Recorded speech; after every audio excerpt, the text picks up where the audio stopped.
High school football on Time Warner Cable Sports Channel is brought to you by Toyota. Let's go places. From Michael Bragman Stadium in Cicero, New York State Public High School Athletic Association Class C playoff action between Shenango Forks and Utica Notre Dame.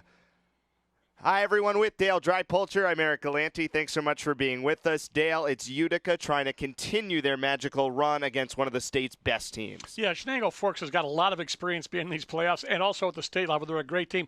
Notre Dame, a relative unknown, but they have gotten here. They're well coached. It's going to be a great matchup. A win over undefeated Herkimer to get to this point, and we take a look at the bracket, and Shenango just doesn't lose to Section 3 teams over the years. Not recently, they don't, and they've got a steamroller kind of offense, and that's the way they like it, and it's going to be Notre Dame is going to have the work cut out for them. We take a look at some of our players to watch, and starting for the Forks, Ryan Bronson, who they love to keep it on the ground with. Well, you know what? Bronson's the kind of guy, he's got 730 yards. When you compare the two programs in terms of their philosophy, he's kind of a bulldozer, and the other team, Utica Notre Dame, is more of the sports car. But he is a bulldozer. He is a guy who is going to crank it out on this surface. We got to see Notre Dame last week and what Jerome Brabham can do on the outside. Well, you know what? He can run the ball, but he also is a guy who catches the ball. 41 receptions. That's a lot. Look at that, 13.1 yards per reception. He's a guy that, and the conditions are right, can catch the ball. It's a nice day down there. He's going to be able to get some yardage on the ground with holding onto the ball from his quarterback. Now it's time for tonight's Star Watch, brought to you by One Group, a world of risk management and insurance expertise. And we look at the two quarterbacks. We saw what Warmack can do, and Sherwood can really impress as well. Well, Sherwood's got to run that offense. And one of Notre Dame struck first right at the end of the first quarter in the Section 3 championship, now trailing 8-0. Notre Dame did trail 8-6. For stretches of the second quarter. Warmack straight up the middle and nowhere to go. Sylvanik up from Shenango Forks. The defensive end closed that play off early. Tony Sylvanik, a junior, 6'1", 215. Built-in 7 in the box when you play with 5 down linemen for Shenango Forks, and they are really stuffing the run right now.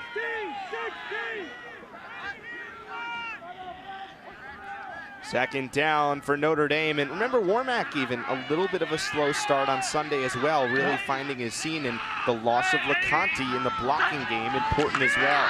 They'll try a throw this time. Second attempt for Warmack, over the middle, is intercepted. He led his man Brabham too far, and that is Watson who picks it off, and Shenango Forks up 8 takes over. L.J. Watson stepped right in front of the receiver. Ball was thrown to the inside, but it was also thrown a little short, and Watson read that as he looked at the quarterback, and he stepped in front of Brabham. And that's a big turnover now because they give the ball right back to Forks. In good field position at their own 45. A Forks team that has outscored its opponents 36 points a game, averaging, and then allowing only 9.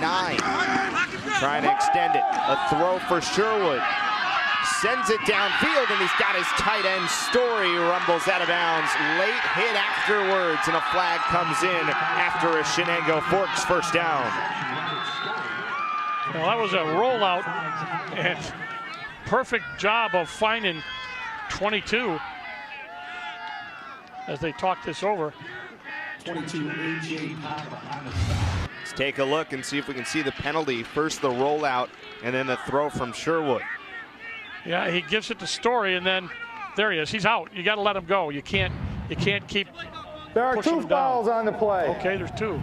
First, ineligible downfield on the offense. That penalty is assessed 5 yards from the previous spot. After the play was over, we have a dead ball. Personal foul on the defense. That's 15 yards. The play will result in a first down. So they'll mark off 5 and then mark off 15, and that will be a first down. So he hit Story. 10 when you do the math. That's right. Well, you know, I'm not real good in algebra. Arithmetic, I'm okay at it. I figured that one out. Yep, 10 yards. And they're right at the marker, so that will send it down. But what a nice job of rolling out, buying himself time and until Story got open. So the passing game, Fork says, you want to put 9 in the box? Here's what's going to happen. We can throw the ball too. And for Notre Dame, not to harp on it, but those penalties you have to avoid down to a good team. Already down 8-0. On first down, pitch to Watson, spins off a tackle in the backfield, has running room, first down, and still on his feet. Watson at the 10 and has a touchdown.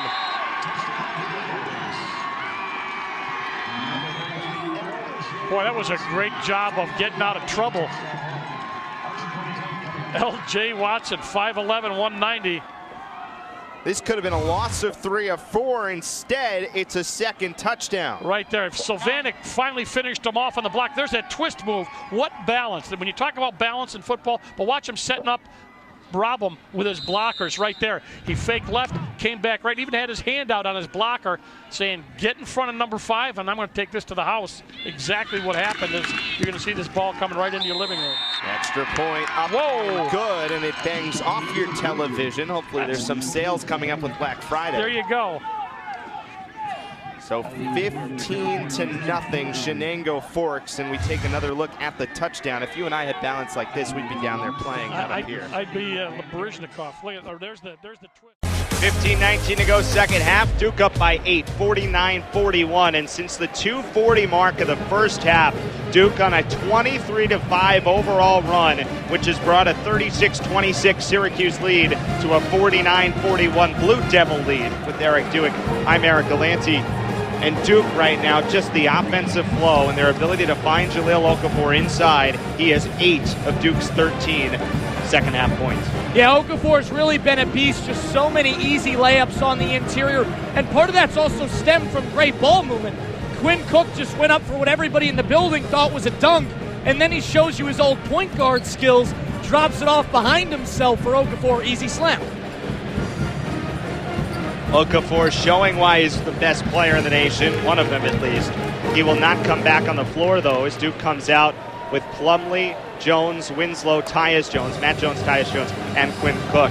Marshall Plumlee, who is the third Plumlee brother to come through, with Miles and Mason also coming through. Mason in the dunk contest tonight. Story on Plumlee, just about half a month ago in January, he signed his Army ROTC contract. Mike Krzyzewski, of course, went to Army. Interesting, though, Plumlee at 7 foot is 4 inches taller than the Army's maximum height. So he had to get a waiver in order to join the ROTC, and a ceremony performed just before practice back in January. Impressive for a kid who still has aspirations to go to the NBA, but will also be serving his country as well. And it was really great the way they did it inside Cameron, and they sent out a great picture from their Twitter account which said, honored to support Marshall Plumlee as he's sworn in. It was a really nice shot. And one of the reasons he was able to do it is because of the support from his coach who attended the military academy. We restart with Rock Christmas catching a pass from Roberson and getting fouled by the aforementioned Plumlee. And actually the reason Plumlee had been inspired to join the Army was because Coach K took the squad to Fort Bragg. And at Fort Bragg, Marshall Plumlee just really enjoyed the visit and said, I could see myself doing this. So Plumlee picks up the foul there. Substitution for Syracuse. It's B.J. Johnson. He's played just 2 minutes so far tonight back on the floor. A whistle before the pass was even inbounded. A foul on Justin Swislow guarding Christmas. So Winslow, the foul. That's 3 on Winslow. Coach K will leave him out of there. Again, an impound. Cooney gives to Christmas, back to Cooney. Fires to the right block. Roberson rises. Shot no good. Rebound off of Winslow. Christmas has it and fighting for the ball. A jump is called and possession stays with Syracuse. Christmas aggressive, and then he pats Winslow on the back. Impressed with the effort for both players. So again, Cooney now take 3 inbounding under the goal. Hits Christmas once more. Rock holding, 12 feet out, comes into the lane, nowhere to go, spins, righty floater, no good, it was short. The rebound, Tyus Jones. That's just a frustration shot for Rock, really forced it. In the left corner, Quinn Cook a 3, long. Plumlee tapped the rebound first, but a whistle and a foul called on Syracuse. Both teams started clapping before the foul was confirmed to be on B.J. Johnson. That's his first. Duke up 49-41 on his 23-5 run overall. 6-0 and 13-2 in the second half.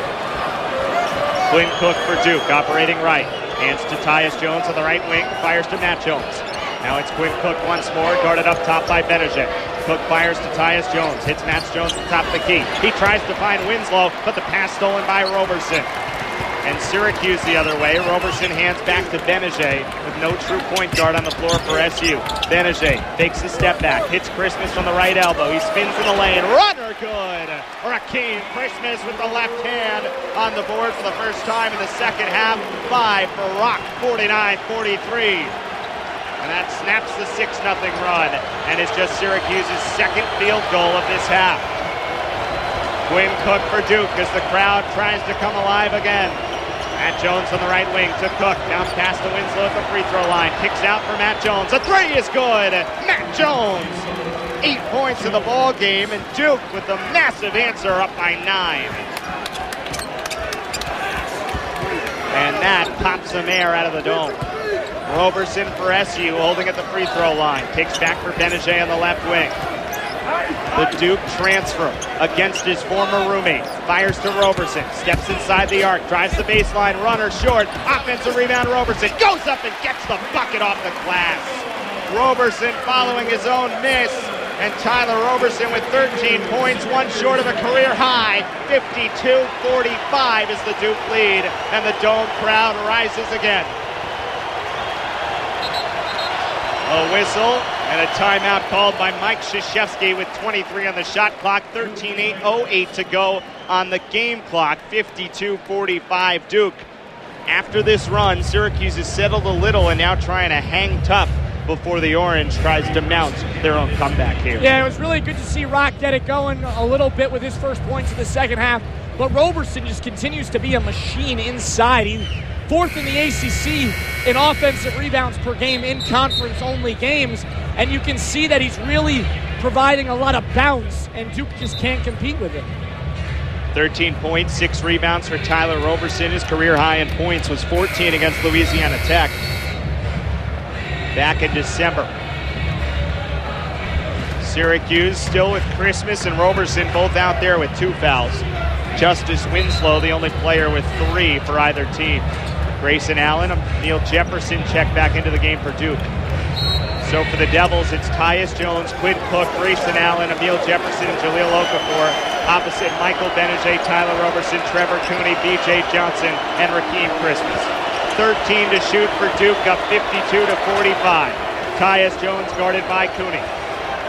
Sploots a long 3 and makes it! Tyus Jones over top of Cooney, a 10-point Duke lead. Other way, Benege drives the alley up and under, count it, and a foul. A career high 7 innings pitch for Pat Light. His team's up 6-1, and Victor Payano is back out there. This will be Payano's 4th inning out of the bullpen in his first outing out of the pen this year.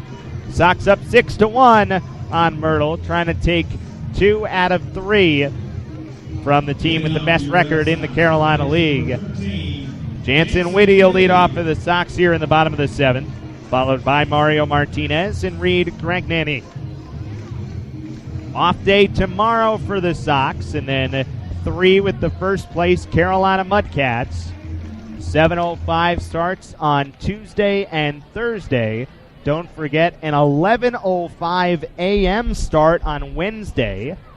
Afternoon ball here at Lewis Gale. First pitch to Whitty is outside, 1 ball and no strikes. Make sure you get tickets for those games. Then the Sox on the road for 3 at Myrtle Beach, another off day, and another 6-game homestand. Pitch outside, 2 balls and no strikes. An off day each of the next 4 Mondays, including tomorrow for Salem. 2-0 is pop foul behind home plate.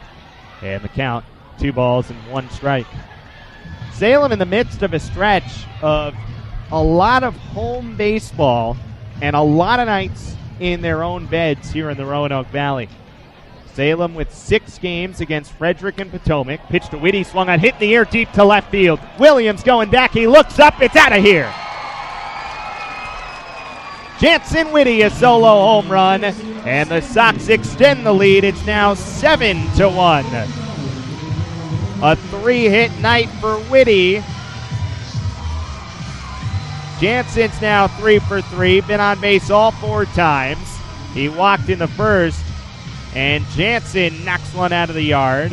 And Salem now, after not hitting a home run at home in the entire month of July coming into this ball game, 2 of them tonight as Heller and Whitty now go deep. Second home run allowed by Payano, and Mario Martinez digs in from the right side. First pitch over for a strike. Anyway, from the 16th of July until the 21st of July, 6-game homestand for the Sox. Pitch outside, 1 ball and 1 strike. Then Salem up the road in Lynchburg, which is a commuter trip, so the Sox come back to Salem every night. 1 ball and 1 strike, and the pitch cut on and missed. Good fastball up and away, 1-2 on Martinez. Then the Sox home for these 3, off day tomorrow, home for 3 against Carolina. Then on the road for 3 at Myrtle Beach. They'll come back, another off day, and 6 more at home. 1-2, golfed in the air to right field, shallow right. Bostic, the second baseman, goes out and makes the catch. And there's 1 away here in the 7th. Martinez basically took a golf swing on that curveball, diving in and down on the right-hand hitter. So now here's Gragnani, switch hitter, digs in from the right side against the left-hander Payano. They're still in the top of the 10th inning up in Potomac. Nationals and Mudcats tied at 5. A Carolina loss and a Salem win, and the Sox are just 2.5 back of a playoff spot when they play the first-place Mudcats Tuesday, Wednesday, Thursday. Gragnani takes ball 1 outside. 1 ball and no strikes on Reed. And the pitch from Payano. Curveball bounces in the dirt. 70 miles an hour from the left-hander. And it's 2 balls and no strikes on Reed. Gragnani struck out twice, walked once in this ball game. And the 2-0 taken for a strike. 87-mile-an-hour fastball on the outside corner. 7 runs on 11 hits for the Red Sox. And the pitch. Gragnani went around on a check swing. Fastball in the outer half. 2 balls and 2 strikes. 11 hits in this ball game for Salem. In all 4 wins over this stretch of 4 wins in 6 games, assuming the Sox hold on tonight to this 7-1 lead. Pitch inside, 3 balls and 2 strikes. Salem will have double-digit hits. 3 balls and 2 strikes on Gragnani. And the pitch from Payano, hit in the air to right field on a line, but right at Royce Bollinger, who makes the catch. There's 2 away. Hard hit ball, but right at the right fielder. And 2 outs now for Anuri Tavares.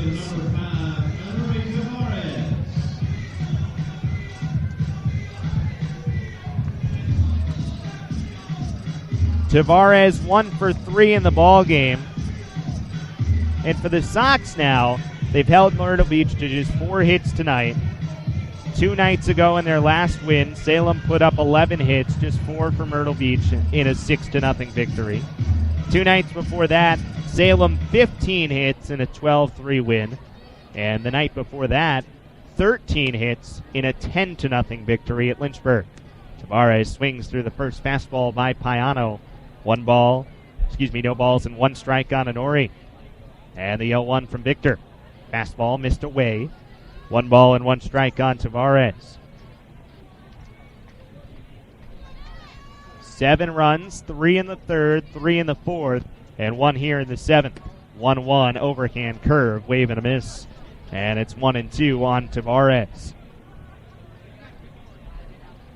First home run for Jansen Whitty in a while. As Payano brushes off some dirt, gets back on the mound. Whitty's first homer since the 28th of June. 1-2, swung on and missed, strike 3. Lyon picks it up off the dirt, tags Tavares, and that retires the side. So Payano gets the Sox 1-2-3 after allowing the solo home run by Jansen Whitty. We are through 7 innings full. It's 7-1 Red Sox. Kyle Martin coming out of the bullpen when we come back on the WGMN Salem Red Sox Radio Network. Sox Radio Network. Sox